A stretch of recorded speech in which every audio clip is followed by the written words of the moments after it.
Welcome to Scaling Up H2O, the Industrial Water Treaters podcast. Hello, Scaling Up Nation. My name is Trace Blackmore, and I get the honor, I get the privilege of being the host of Scaling Up H2O.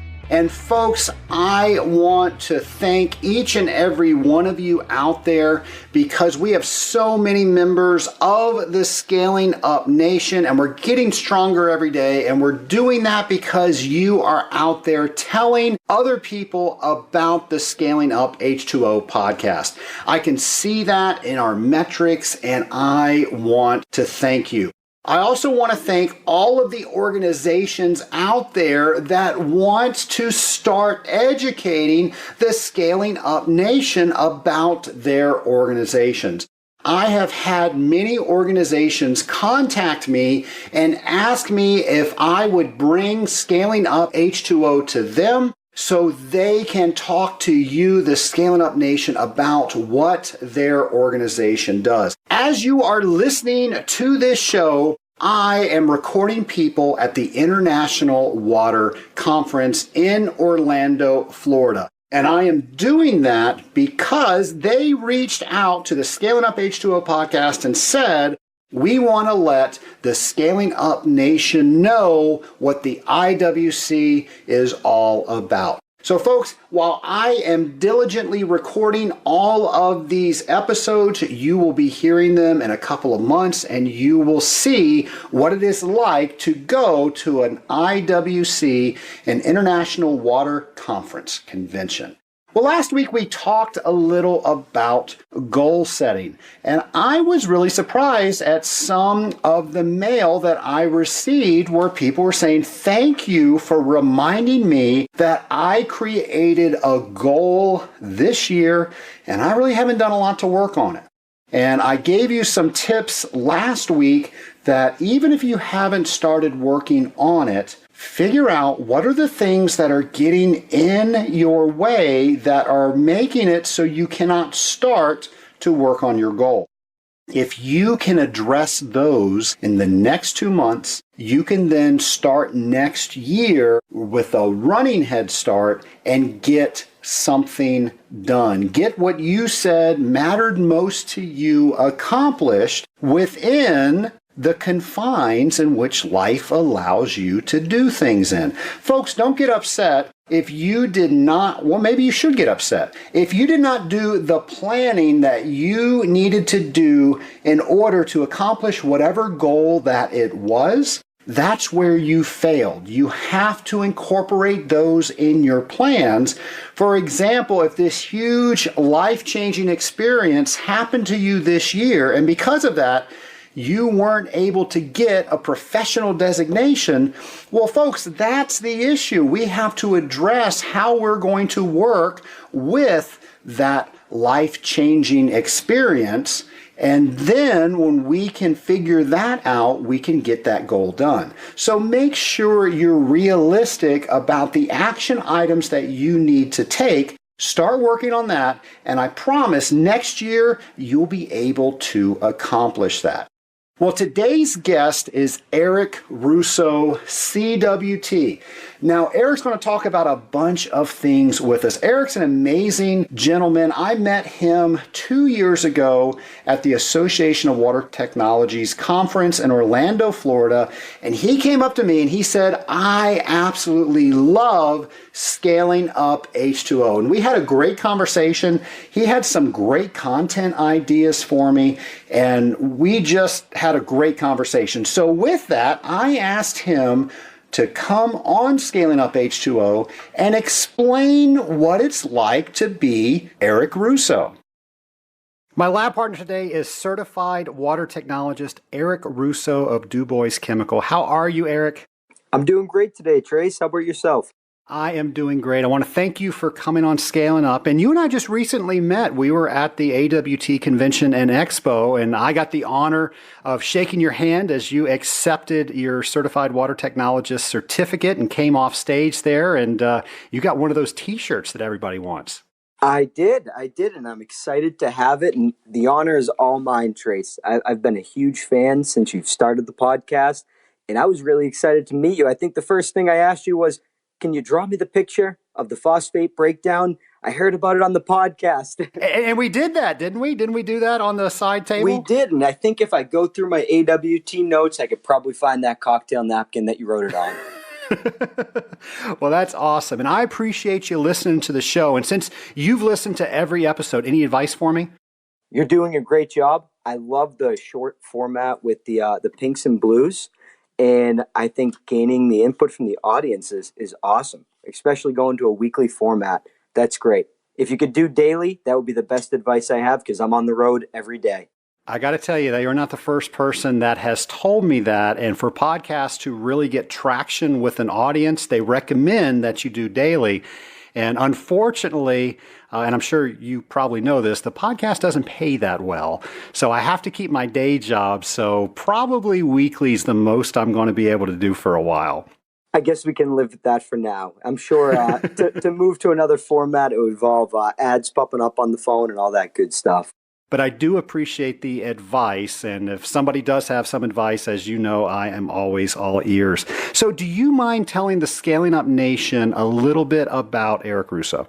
Absolutely not. I live here in the greater Boston area, and I actually went to school just about an hour north at University of New Hampshire for my chemical engineering degree. I graduated from there in 2012, and like most traditional chemical engineers, I went and worked at a large manufacturing plant. It was a company called Clariant.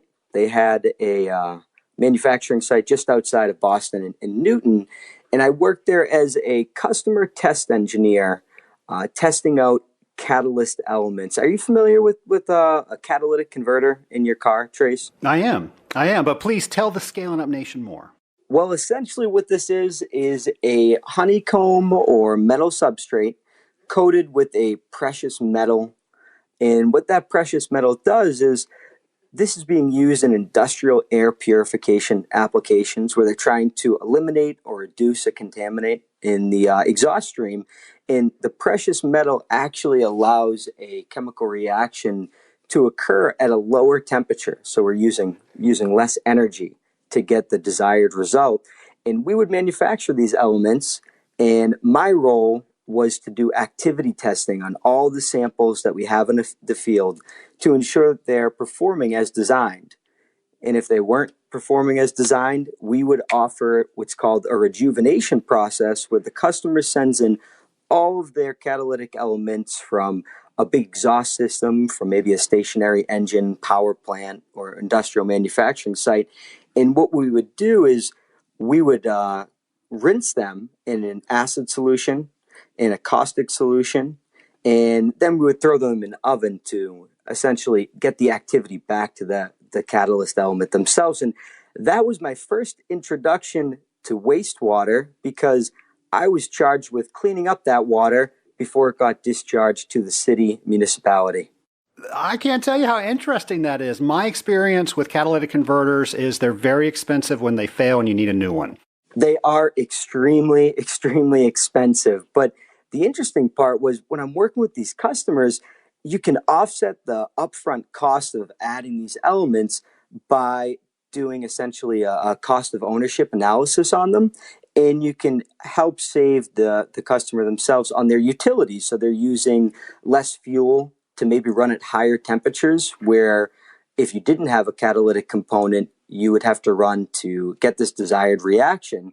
So it was really my introduction to help saving manufacturing sites on their utilities, helping them ensure that they're running as efficiently as possible. Well, I'm so curious now. How do you go from that to becoming a water treater? You know, I couldn't even tell you how I would go about mapping out this career path because I had no idea that this industry of water treatment existed.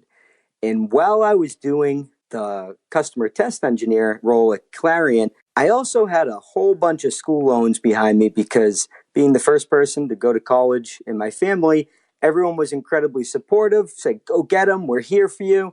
They didn't tell me not to go out of state and the school loans that were going to come with going to school for 4 years out of state. So I was actually doing real estate on nights and weekends. because it really just scratched an itch of mine of going out, building relationships, developing marketing plans. I guess you'd kind of categorize that as the sales aspect of it, that most traditional chemical engineering jobs, they really don't offer. And that was really what I was passionate about, was developing relationships with people, understanding a process such as buying a home. I knew I would at least buy one day, and then helping these, I guess my clients at the time, get through that process. And one day, about 2 years into my job, running myself ragged, working nights and weekends, and then my full-time job, I get a call from a recruiter, and they started explaining this dream position to me where I have experience in wastewater treatment, which I didn't even realize there was a huge market for, which I was incredibly wrong. And I would actually get this opportunity to combine my foundations in chemical engineering and my passion for growing and building relationships and helping solving people's problems.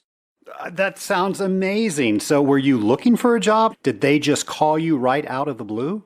They did. They called me right out of the blue, and I'm incredibly thankful for that every day. But there's a catch to this. I went through the whole recruitment process. I had 3 rounds of interviews. I won't say who the company was with because it is a big competitor. And I had a waiting period about 2 weeks where they said we have to pause because we have a Career Star program where reps who are new and already in the program get the opportunity to relocate to wherever they'd like. So if no reps take this position, you are going to be the successful candidate. So about a week later, I got a phone call that position was backfilled, and we're sorry, your dream job no longer exists, but we'll be sure to reach out to you. And I'm sitting there going, I didn't even know this industry existed. It just sounds so right. It combines everything that I've gone to school for, everything that I want to do. I need to start looking around and seeing if there's other positions open. And I was lucky enough to get an interview with Du Bois Chemicals. And it's been history ever since. That's fantastic. A lot of people are either born into this industry like I was, or they have so many different ways that they found it. And yours just happened to come from a phone call. Exactly. Yes, I wasn't even looking, and I think back, and thank God I did get out of there, because like a lot of manufacturing in the Northeast, that plant actually closed up and relocated down to Charlotte, North Carolina, within maybe three or 4 months just after I left. So it was a good time to go. So Eric, you described it as your dream job. Now you've been doing it for several years, is it? Yes, absolutely. After spending almost 5 years in this industry, I can tell you that it absolutely is still my dream job, or I should say dream career, because everyone's positions will change as they develop and keep moving along. But I can say this does scratch every itch that I'm passionate, interested, and curious about. Well, that is awesome that you found water treatment, because you and I had great conversations a few times at the Association of Water Technologies Expo, and it's very apparent that you love what you are doing. So I'm so glad you found the water treatment industry. We need more people like you in the industry. Well, thank you, Trace. So, and one of the things that I was so impressed about and how you and I met was you obtained the highest designation that any water treater can receive. You got your certified water technologist designation. And I know you did that with a plan. And there are a lot of people out there that are thinking, do I need to get my CWT? Is it worth all the stuff, all the commitment that I have to do? So I was hoping you could speak to those people in the Scaling Up Nation, talk a little bit about why you went after your CWT and what was the plan that you used that allowed you to successfully get the CWT. Yes, it was absolutely worth going towards working towards the CWT and obtaining that designation. I decided to go for the CWT the moment I learned about it, and it was actually introduced to me by my boss, Tom Mercer, who I would consider my mentor. He's always someone who is striving for me to do better every day, and I think that's also kind of a hallmark trade line of what you say.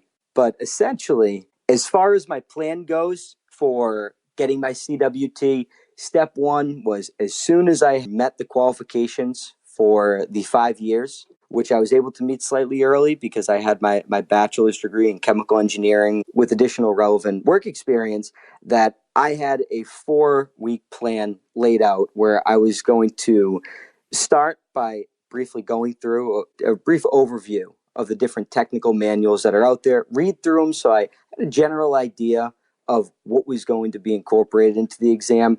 But the next step, it's going to sound really tedious, but there's one important point that I want to make. It took me a while to understand this, is that everyone really has to understand how they absorb material, whether they do so by hearing it or whether they do so by writing it. Now, I heard that point in a book somewhere. I couldn't tell you which one at this point.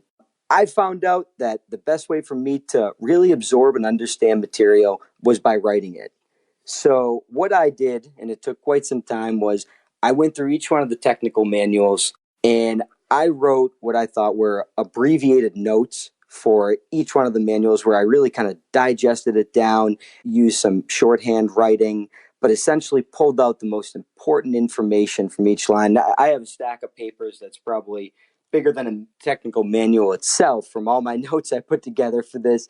But just by going through the process of writing out each of the important points and the facts and organizing the information in a way that's logical to me to help me understand it was really my first step in digging in deeper into the different material that's out there.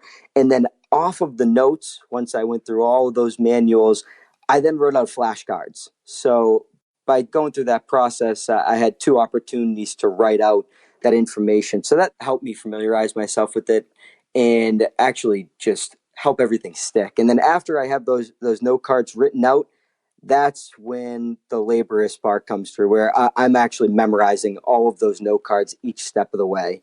And those note cards are based off my notes, off the technical manuals and the study guides and practice exams that are out there. Now, how did you know it was the right time for you to take the examination? Well, I took your advice and I scheduled the date, so I didn't have a choice whether it was the right time or not. That's how to do it. Now let me ask, so did that help you keep on task because you knew you couldn't push that back? You already had a commitment, you told people about it, you paid for it, and you needed to make sure that you did everything you needed to do within those 4 weeks in order to pass that examination.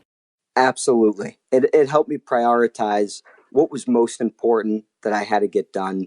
And it helped me stay on track each day when maybe an email might come through or there may be a phone call that I could hop on that may not be the most important thing I have to do that day. It helped me kind of eliminate the noise and stay focused and having a set timeline for sure. Did you go to any of the AWT technical trainings? I did. I did take a drink from that fire hose. And that's a great way to look at it. You know, I mentioned my mentor, Tom Mercer, earlier, and he is unbelievable. He's been in the industry over 35 years. He is an incredible resource for me, and I could bounce just about any question I have off of him and get a good answer. But he absorbs all the information that he might not already have and have stored away by hearing everything. He remembers it once you tell him once. Now, he went to the technical training and he took the exam right after and passed with flying colors, told me, oh, no problem. This wasn't too bad. You'll be able to finish it up. And I kind of had to remind him I hadn't been in the industry for 35 years yet. When I went to the technical training, it was a great opportunity to get exposed to the material, but I in no way could actually absorb all of that information in that manner because that's just me. I know I have to write things out. And if I tried to do that, I'd probably have carpal tunnels at the end of the 3rd day. I think one of the best things that AWT did was not offer the CWT right after that training. I think it puts a tremendous amount of pressure on people to do that. And the test center and their program is just so much easier to navigate. And I've said on the show before, and Angela confirmed it, that I was pretty sure that people would put number 10's answer in number 9's box.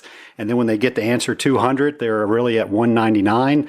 Oops, where did I make that mistake? That just cannot happen on the computer-based test. So I'm curious, which one did you take? I did take the computer-based test, and I did this at a Pearson VUE testing center close by to me. So if you don't mind, describe for the Scaling Up Nation what it was like to go to that testing center, what the format was like. Are there any tips on how to read the screen or how the screen is formatted? Yeah. I would say, first and foremost, make sure you get there early. It may not be a jam-packed session that day, but that's just a great tip in general. I think I was there probably an hour early with a short stack of note cards, the ones that I wanted to brush up on. And the process itself was completely painless. You go in, you sign in. I think you need your driver's license with you that day. And essentially, you go into what I'm describing as a fish tank. You go in, there's glass walls, there's cameras looking around to make sure everyone's staying on track. And you log into your computer. And as you mentioned before, using the computer to go through the exam was incredibly helpful because it gives you options to maybe mark off a particular question that you maybe want to go back to, or a question that you weren't exactly 100% correct on. And you can easily navigate to what is kind of the equations page or the reference page that you have for an additional resource while taking the exam. And having the timers right up was really helpful as well to keep me on track. I did take the entire time allotted for the exam, but I would say the Pearson VUE Testing Center was fantastic. It's easy to go through. And I remember I walked in there that day. There was no one else in the room. And that actually, it kind of helped me not get distracted and being able to go through and go through the exam. I actually kind of have a funny story. I hope I don't shoot myself in the foot on this one. But, after going through the whole exam, and I think they asked me, am I sure? And I was like, what kind of question is that? I'm already struggling as it is. And I selected the are you sure? And it pauses for a moment. And while that pause was going on, which kind of felt like, I don't know, at least a decade, I was a little anxious. I spent a lot of time preparing for this exam. I just spent several hours going through each and every question. And apparently I was swinging my feet a little bit or kind of fidgeting.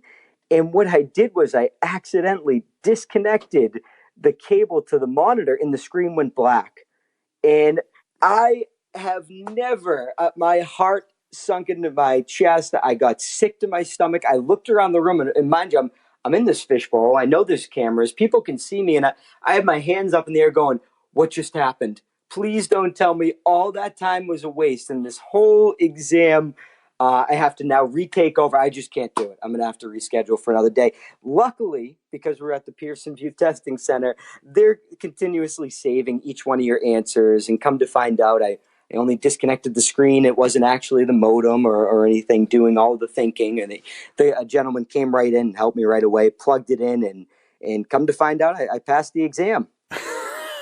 That's a fantastic story. I can't imagine what you were thinking about when that happened. Talk about a cliffhanger. It was all horrible. It was horrible and devastating. I lost all skin complexion. I don't want to relive that moment. Well, I know the Scaling Up Nation appreciates that story. Stuff like that hopefully won't happen to anybody else. But wow, I can't imagine what you went through. And now that you've got your CWT, what's it done for you? Well, the most important piece of this, to kind of factor in is I'm 28 now. When I got my CWT, I was 26 years old. I'm a younger guy in the industry, like a lot of the young professionals out there. And I don't exactly look like I'm 10 years older than I am. I'd say I have a baby face. So going into new customers, having the CWT from AWT is a great way to build credibility with the customer. And it also helped me internally to help build my confidence, because when you're going to maybe a customer site that's having some issues, whether you already have the business or not, when they see a 26-year-old kid or a 25-year-old kid or even 22, because I know that's the youngest, walk in there, sometimes these guys scratch their head and say, how is this guy going to really solve my problem? And being able to inform them of the CWT and that I have that designation was incredibly helpful. And it helps build my confidence because I want to convey that to the customer, and not a false sense or an overbearing sense of confidence, but just knowing that I'm familiar with water treatment. I'm familiar with any of the issues that could be out there. And if I'm not, I can at least leverage the resources that are available to me to help solve your problem. That's a great use of the CWT. So let's role play a little bit. I'm now that customer, and I'm a little skeptical because my last water treater, he had more gray hair, or maybe didn't have any hair, because he's been in the industry for 35 years. And now you come in and you find legitimate reasons why you should be doing the water treatment rather than the other guy. But now I'm skeptical because you're younger than the other guy. What would you say? Well, what I would say is, Trace, are you familiar with the CWT? And I'm sure he'd probably say no.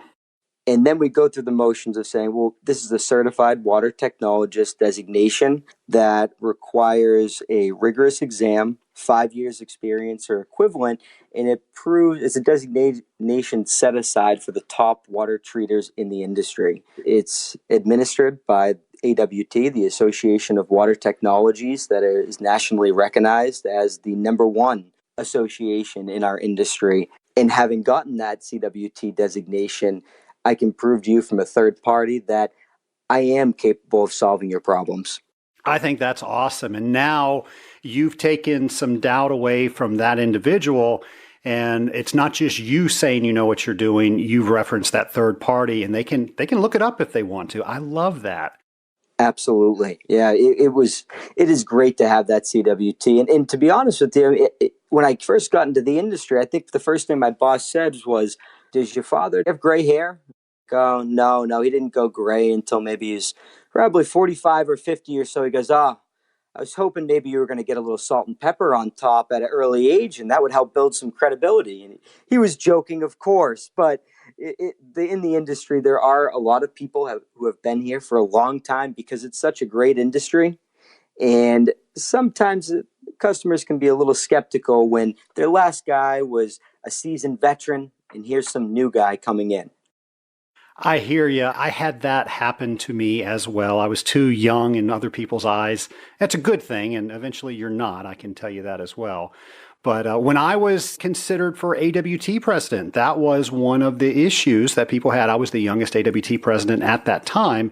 And one of my friends jokingly gave me a can of hair white spray paint stuff to spray in my hair. So I thought that was funny. It was even funnier that I used it and went to go talk to people that had issues with my age. But we won't get into that. That's great. So what's the next milestone that you're going after? Well, I just completed a long-standing milestone in my career, and that was last November. I completed my MBA in marketing. So you just got your CWT, and now you just got your MBA. That's fantastic. Yes, thank you, Trace. And I'm really taking a moment now to kind of sit back, digest the information, and see where I'd like to see my career go next. The MBA actually took right around 3 years, just actually probably about 2.5 or so. I had a few semesters that I took off because my wife and I got married, and we actually purchased a house. So as you can imagine, the stress associated with planning a wedding, or I should mention, the house was definitely a fixer-upper, and we did a lot of the work ourselves. I did take a few semesters off. So at this point, I'm trying to figure out which way I should go in my career. But one really helpful project I've been involved with lately is I've been a part of a CRM implementation team that's given me the opportunity to apply a lot of the lessons I've learned, a lot of the material that I went through in getting my MBA. And after going through this process, it probably should take about 2 or 3 more months until the system is live and rolled out for the whole organization. I think I'll have a better idea where my next steps may be. But for this quarter's goal, it's definitely going to be CRM implementation, or I should say a successful implementation of the CRM program that we are working to design. Eric, for those listening that don't know what a customer resource management tool is, do you mind explaining a little bit about what a CRM does? Absolutely. So essentially, this is one location in simple terms to manage all of your customer relationships and all of the associated documentation, information, application info, order info, and all of the dialogue that you guys have back and forth in one location. It's a central resource that's going to be accessible by all people throughout the organization. And what it does is essentially help you understand your customer better, manage that relationship better, and gather some insights from what it is they need and how you can do a better job helping them. I know there are people listening right now and they're thinking, okay, if I ran a call center or we were doing some direct marketing, that would definitely make sense why a company like that would use a CRM. But why is it important in a water treatment company to have a tool like that? Uniquely, the water treatment industry is really interesting because you have such a large field staff where they're often located in different areas. If you're in a regional company, you may have the luxury of going to an office or easily being able to set up a meeting and get everyone in the field at one location. But for some large organizations as well, where they may be nationwide, you have the ability to gather all of that information, access all the information from the field and what's going on recently, and have it in one location. So, for example, when you're going through processes in your organization that may cross over different functions, such as accounting or customer service or finance, they're able to access all the information you have. Most importantly, for us, it would come across in customer service because without the sales rep maybe calling up someone who may be having a billing issue or you have to process an order differently, the customer service rep can just click on the account and see everything that's been happening for that account over a given period of time. And it helps facilitate effective communication throughout the organization. So do you have to have an MBA in order to set up a successful CRM program? Absolutely not. I would say to set up a CRM program, all you really need is generally a common understanding of how you deliver value to your customer and the processes associated with that. And then it's an incredibly user-friendly software, or most of them are. I'm generally speaking, not with any particular software. And then you can tailor it to your individual business needs. What are some of the things that a water treatment owner needs to consider if they're saying, you know what, this sounds like exactly what I need. Everybody can communicate with each other because everything's stored in one place, but I don't know how to get started. What should they do? Well, the first step, anytime you're trying to make a change in your organization, especially something as robust as a CRM program that's going to be involved in every facet of your organization, is making sure you have a culture that is going to accept change and ensure that this software that you're going to spend all this time and money developing and putting together and tailoring to your specific needs is actually going to be adopted. A lot of times organizations try to implement changes. They don't clearly convey the value that this change could have, or they don't set up a culture that's necessarily willing to change. What are some lessons learned from you implementing a CRM program? So maybe another way to put that is, what advice can you give somebody on some of the trials and tribulations that you've already lived through? The best advice I can give is making sure you don't underestimate the time required to make sure this system or software is tailored to your specific business and how you guys operate, because this software is offered in an out of the box format, and it doesn't typically match exactly what you guys do. It's capable of doing so, but when you start introducing a new software and there's a whole new language that it's using, and they're calling customers accounts and they're calling contacts different names, you have to make sure that you tailor it and invest the time up front to be able for it to add value to your business. Definitely great advice. Now, I'm curious. I'm a huge numbers guy. I'm a huge metrics guy. So you're an MBA, you're a water treater, you're out there doing service. What are some metrics that we can attach to the service process?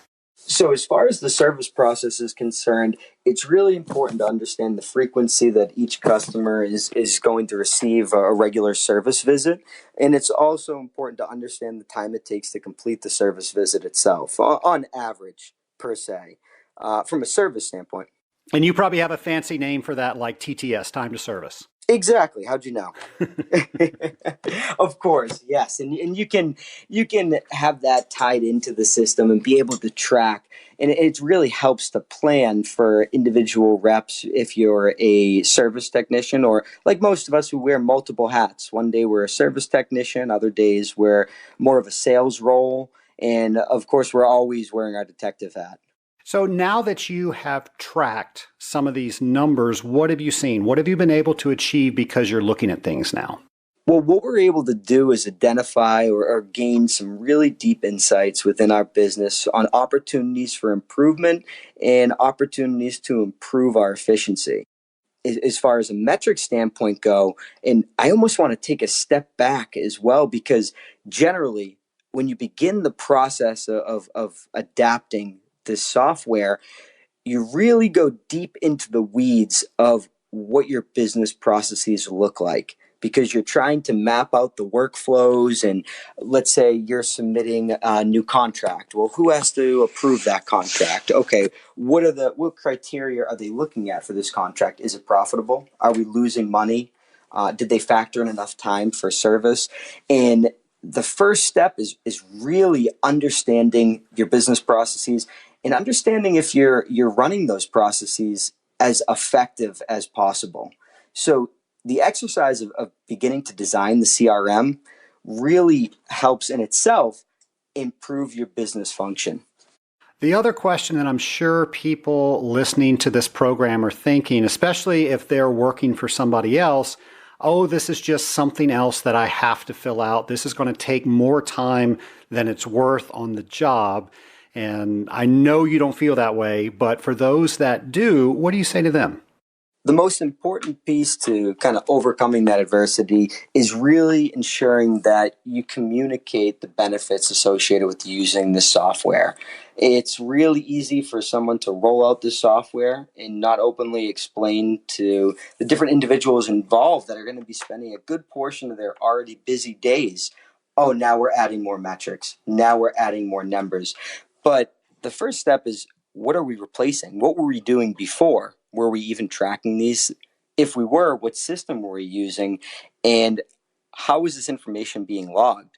When you can tie in all of the information we're getting from the field, from customer service, from historical ordering, invoices, and things of that nature, when you can tie it into one centralized system, it really has the ability to save everyone a lot of time in the long run and help them be more effective and efficient in how they deliver value to the customer. I'm curious because I know you have one of these. You've got a dashboard that all these metrics feed up into. What are you looking at on a regular basis to make sure that the part of the company that you're concerned about is doing a good job? You can pick whichever part of the company you want to. I mean, I think the easy one to go after is sales. And sales revenue is one metric that we track, and I'm sure a lot of other companies do as well if they like to stay in business, as well as gross margins. And it's helpful to understand from a performance evaluation standpoint, if you have sales reps in the field that have a target that they're looking to hit, from a sales manager standpoint, they're able to track their performance over time and then dig in as deep as they want to be able to further evaluate how they're doing, where they could use some improvement, and dig in deeper to understand, oh, well, there was a blip on the radar here. Was that a trend, or is that just a one-off situation? Oh, okay, let me look in a little deeper, and you can see exactly what was going on with what customers, what product lines, and quickly adjust over any given period of time. A lot of people out there probably think they're doing that, but they're looking at lagging metrics. So how many sales were actually closed? And there's so much that we can do, especially as a sales manager, to help people get better, more productive if they start using some leading metrics. What are some of the ones that you could recommend they do with that? So from a leading metric standpoint, I mean, from what I understand, and correct me if I'm wrong, it's more so involved in the pipeline. What type of activities are we looking to track that we believe are going to result with our closed sales or our additional revenue that we're looking for? So the CRM does a great job at managing the pipeline. And the specific CRM that we've been working on is Microsoft Dynamics. So it's a part of the Office 365 platform. And the most helpful part, or the biggest advantage I've seen through this, is that it fully integrates with Microsoft Outlook. So what I mean by that is you can actually start logging notes, setting reminders associated with a specific account or maybe a specific order all through your email client. And in doing so, you really don't even have to open up the Dynamics window itself, but the metrics that we typically try to look at is the time it takes for each stage in the pipeline for a sales rep to convert or disqualify a prospect or lead. Yeah, I love that we're having this conversation. Normally on Scaling Up, we're talking about water treatment, but you have your MBA, so it's allowed us to take your perspective and look at areas of the water treatment business and kind of have us ask ourselves, what can we do on our day-to-day to make things better? And then how do we track that? Now, you mentioned Microsoft Dynamics CRM.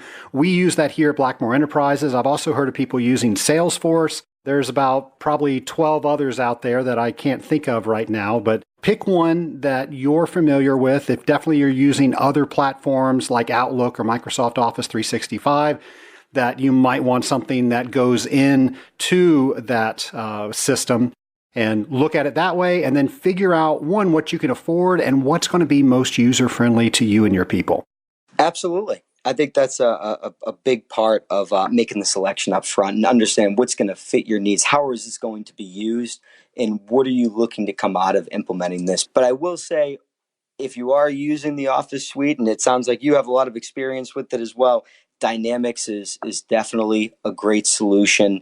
And the ability to access my accounts and orders just through Outlook is incredibly helpful. But from a pipeline standpoint for new business, a big part of what we were doing was really developing what is our sales process. I mentioned before, just going through the implementation procedures for your CRM, it gives you a chance to take a second look at all of the procedures that your company is doing right now and how can we make this better.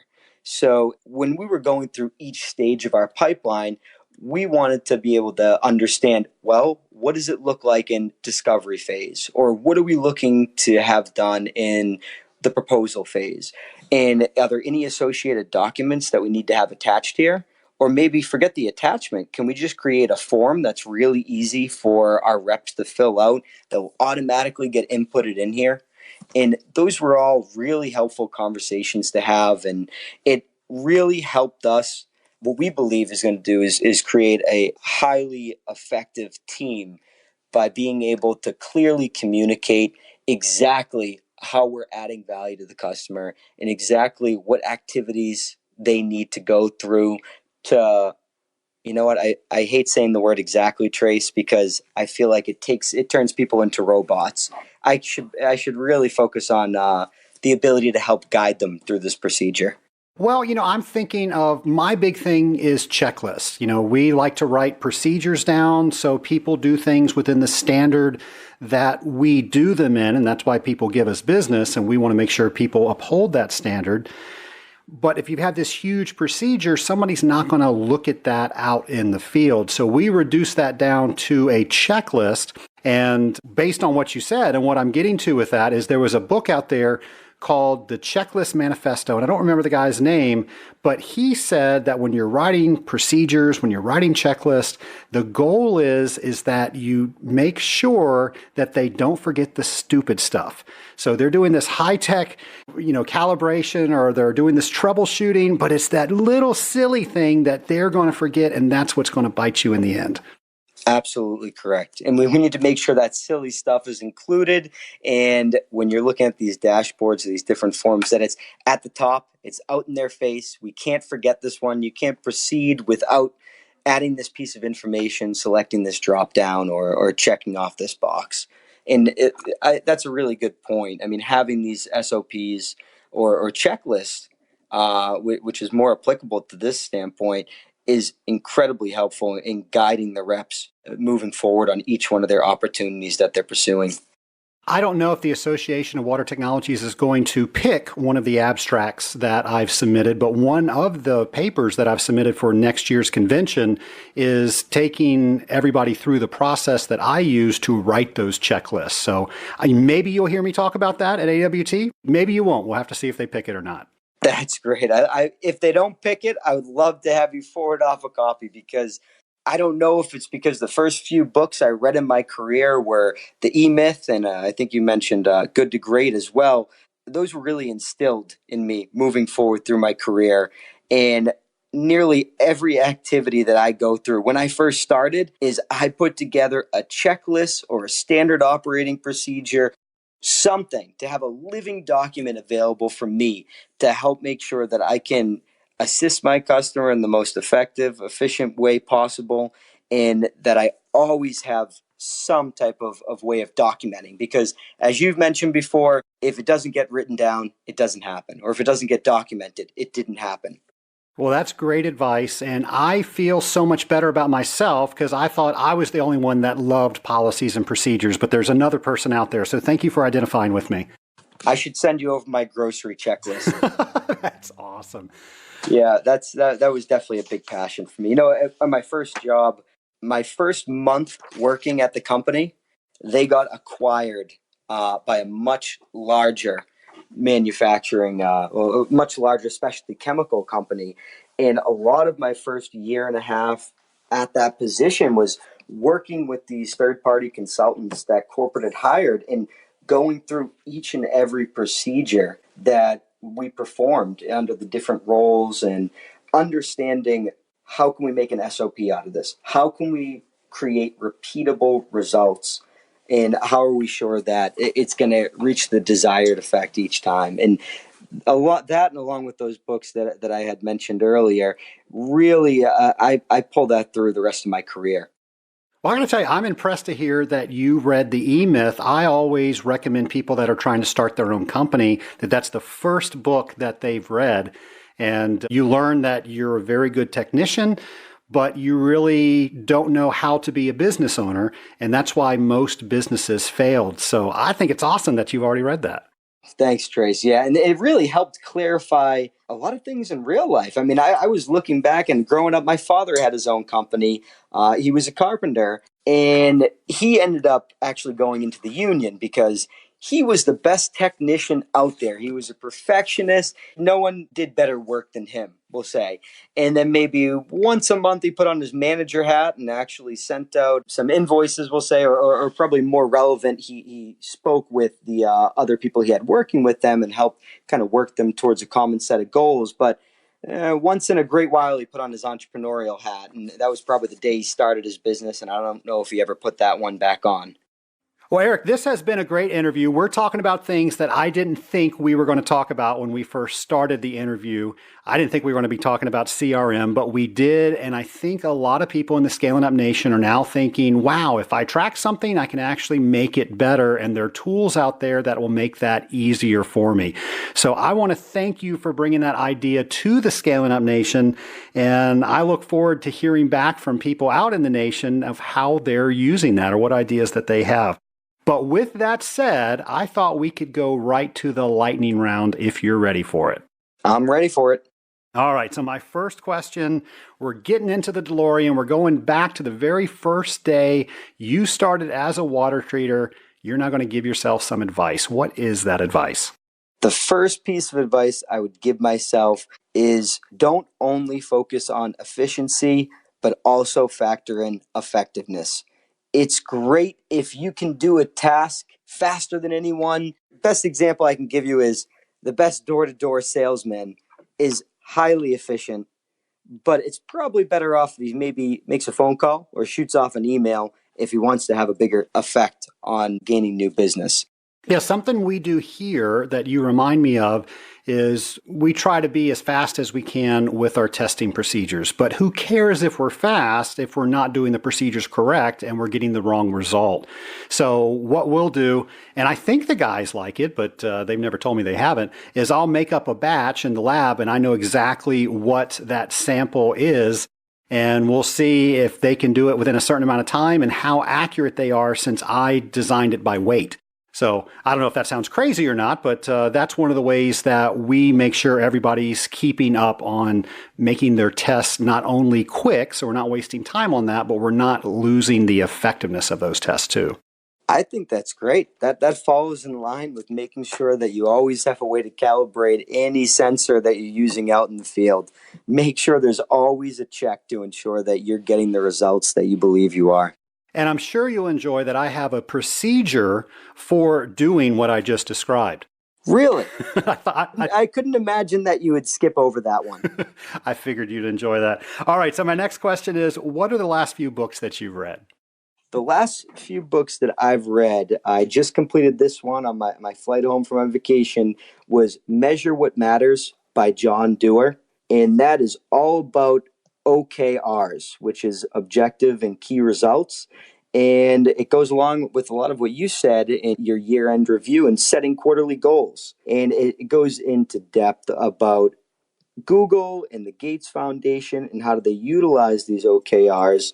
It's really a leadership process to set, communicate, and monitor quarterly goals that are most important to achieving the results that they're looking for. Well, I'm curious, as an MBA, how many acronyms can you name? So you got OKRs, KPIs, what are some other ones? We need a whole nother podcast episode for this. Fair enough. You're getting ready to tell me another book. Oh, so the other two was actually from your recommendation. $1 Million Maverick from Alan Weiss. We all know about that one. You've mentioned it before on your podcast. I took your recommendation. I appreciate that because, like you, I do use Audible all the time. And it came about a few years back, and that's with me every day playing in my car. And I really like that one. That was more of a comical book where Measure What Matters. At times it got a little dry. And then the third book that I read was The Advantage. And you, I believe, have that on your recommended book list. But the reason I read that is because my wife actually had to read that for work as a part of a leadership team that she was on. And those were the three most recent that I've read. And we mentioned a few of my other favorites that I think are your favorites as well, which is The E-Myth, Good to Great. And one that I just started reading again, and I tend to do that. It's great with Audible. You can go back and brush up on a book and try to get a new insight. It's the 10X rule. And it's with Grant Cardone, who is definitely a little intense for sure. But once in a while, he's a little intense. I'll give a fair warning to the audience, but it's good. It's comical and it's good material about essentially it's up to you to take responsibility. And I think that's a really good point to make. In the end, it's all about your ability to figure out what you want and how we're going to be able to get it and achieve the goals that you set forth. Well said. Well, eventually they're going to make a movie about you. Who plays Eric? I had to reach out to my wife for this one as well. She might just be watching a little too much Arrested Development, but I'm going to go with Jason Bateman. I love that guy. And not the Jason Bateman from Ozark. It sometimes gets a little dark, but the Arrested Development version, that's going to be perfect. So he and I are the same age. So you could have picked me too. I'm available. Nobody's ever picked me. All right, last question. If you could talk to anybody throughout history, who would it be with and why? Well, my choice is someone that's already been said before, but I think it's that important to have this guy reiterated. It was mentioned by Jim Laria in episode 47, but Leonardo da Vinci. It really deserves a second look to express the significance of this particular guy. I mean, he is most well known as an artist and a painter, but he's also an engineer, architect, scientist, inventor. It goes on forever. He's an expert at all of them, and he had no formal education. I mean, to be able to have a conversation with someone who is so ahead of his time with such unbelievable foresight would be fantastic. Now, the runner-up to Leonardo da Vinci with his foresight would probably be Colin Frayne, talking about the future of the industry. And if we listen to him, I better learn how an RO works much better than I already do. And Colin will tell you that he is ahead of his time. Oh, he's a great resource. He's awesome. Well, Eric, thank you so much for coming on Scaling Up H2O and sharing your story and giving us some things that I'm pretty sure most of us haven't thought about. And I love that you're talking about, you're measuring things, you're making things better, and you've really given the audience handles about what they can do in order to start doing that. So thanks so much for coming on the show. Oh, thank you, Trace, for having me. I really appreciate it. And as I said before, I've been a huge fan since the beginning, and I just feel really lucky to be able to get on the show. Well, Eric, thanks for coming on Scaling Up H2O and sharing your story. And especially congratulations on your MBA. Talk about a goal. That's not something that happened overnight. That is something that Eric had to plan because that changed what he did on a daily basis. Folks, if you don't keep up with classes like that, they will very quickly start to steamroller you. So he made sure that whatever he had to do to carve out time in order to do that, he figured out what it was and he did it. Now that might be easier said than done, but most people get stuck because they never start. So if that is what is keeping you from whatever your goal is, start it. Well, have a plan first. Start your plan. So many people will create a plan, or maybe they don't even get to that plan step, but they never start doing something. When you do something, it's one more thing than you have done before, and just continue that momentum. You're not going to get an MBA overnight, but after years of him working that plan, he finally received it. And again, congratulations on that. That is a great accomplishment. On episode 92, I told you about my TED Talk experience. And I told you of all the things that happened in order for me to produce that TED Talk. It was not, I woke up one morning, I drove down to Tim Fulton's conference, and I did that TED Talk. No, there was a whole bunch of stuff that happened there. So if you haven't listened to episode 92, you can see that there was a lot involved, and maybe that will inspire you to do whatever you are trying to do. In that episode, I talk about Michael Phelps, and we all know Michael Phelps as the Olympic champion. We know that he has more medals than anybody else. He's got 23 gold, 3 silver, 2 bronze. In that episode, what I reveal is what many of us do not know about Michael Phelps is that he was in that pool practicing each and every day. Now, if we just know his Olympic accomplishments, we're not taking into account what he did every day for years. And that's when he became a champion, was in that pool each and every day, sequentially, with baby steps. So again, whatever you are going to do, start and then be consistent. Folks, I started the show by thanking everybody for letting other water treaters know about the Scaling Up H2O podcast. And I'm going to end the show by asking you this. Can you please, when you find a water treater, let them know of the Scaling Up H2O podcast. Now, some water treaters, you might actually have to show them what a podcast is and then how they can get that. But if you do that, we can make the Scaling Up Nation bigger, and then we can all make the water treatment industry better. And a rising tide raises all ships, and that will benefit each and every one of us. Folks, I'll see you next week.